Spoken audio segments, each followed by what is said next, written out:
काल रात्री 8:30 वाजताच्या सुमारास एक महिला अकोट पोलीस स्टेशनला येऊन तशी तक्रार दिली की तिच्या 9 वर्षाचा मुलगा जे आहे ते मिसिंग झालेला आहे। ही माहिती मिळतानाच अकोट पोलीस स्टेशनची टीम त्याच्यात त्यांचे अधिकारी अंमलदार आणि त्यांचे नेतृत्व करणारे आपले ठाणेदार अकोट शहरचे त्यांनी त्याचे शोध लावण्याचे काम चालू केला। आता काही दिवस अगोदरच माननीय मुख्यमंत्री साहेबांचे हस्तेनी जे इनॉग्रेट झालेला आपला CCTV सिस्टम आहे त्याचे तांत्रिक वापर करून आपल्याला असं कळालं, आपल्याला एक व्हिडिओ मिळाली ज्याच्यात तोच संशयित 9 वर्षाचे मुलगा जे मिसिंग झालेला आहे तो एक बाईकवर बसून 2 पुरुषांसाठी जाताना दिसते।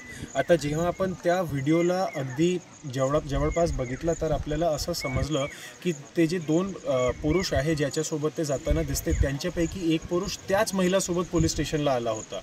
तेव्हा आम्हाला हे बात पहिल्यांदा समजली की हे जे पुरुष आहे ती महिलाचा पहिला नवरा नाही आहे, दुसरा किंवा तिसरा नवरा आहे आणि तो ह्या मुलगेचा सावत्र वडील होता। जसंच आम्हाला ही माहिती समजली की तेच ह्यांना घेऊन गेलेलं आहे, आम्हाला म्हणजे आपले अनुभवी पोलीस अधिकारी असल्याने आपल्याला समजून जाते की ह्याच्यात काही ना काही मोठा प्रकरण असण्याची शक्यता असते। तेव्हा मी सुद्धा पोलीस स्टेशनला दाखल झालो रात्री 12 वाजताच्या सुमारास आणि तेव्हापासून ह्या गुन्ह्याचा तपास अधिकारी म्हणून मी स्वतःहून घेतला। त्याच्यानंतर मागचे आपण सर्व बघतच आहे, आपण इथे जे पहाडी टप्पा आहे अकोट आणि अमरावतीचे बॉर्डरवर शहानूर सँक्च्युरी जे आहे ते इथून जवळपास 10 ते 12 किलोमीटर असेल, जे मोठे मेळघाट टायगर रिझर्वचा एक भाग आहे। त्या टप्प्यामध्येच आपल्याला हे जे आरोपी आहेत ते जे संशयित इसम जे आरोपी आहे ते म्हणत होते की त्यांनी कुठेतरी जे मुलं आहे त्याचे इस्माला त्याची बॉडीला इथे कुठेतरी टाकलेलं आहे।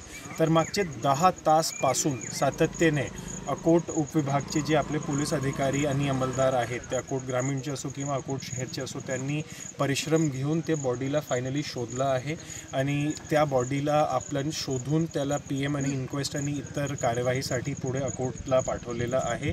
हे अत्यंत दुःखदायक घटना आहे, परंतु ह्याच्यात आपले पोलीस टीमनी जे परिश्रम घेतलेला आहे त्याच्या मागे एकच कारण आहे की आम्हाला सर्वांना त्या 9 वर्षाचे मुलासाठी इन्साफ पाहिजे आणि आम्हाला ते न्याय पाहिजे आणि आपली हाच धारणा राहते, आपला हाच हेतू राहते की आपण लवकरात लवकर 10 ते 12 पुढचे 1 किंवा 2 आज किंवा उद्या जास्तीत जास्त करून आपण ह्याची चार्जशीट दाखल करण्याचा प्रयत्न करू।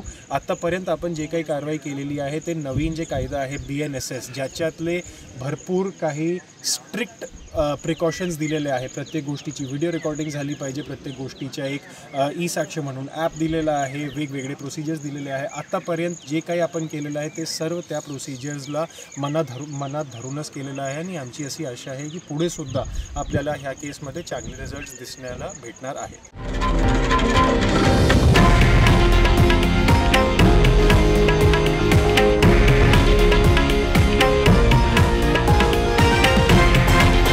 हे आहे देशातील नंबर 1 न्यूज नेटवर्क आणि आपण पाहत आहात TV9 मराठी, एकमेव।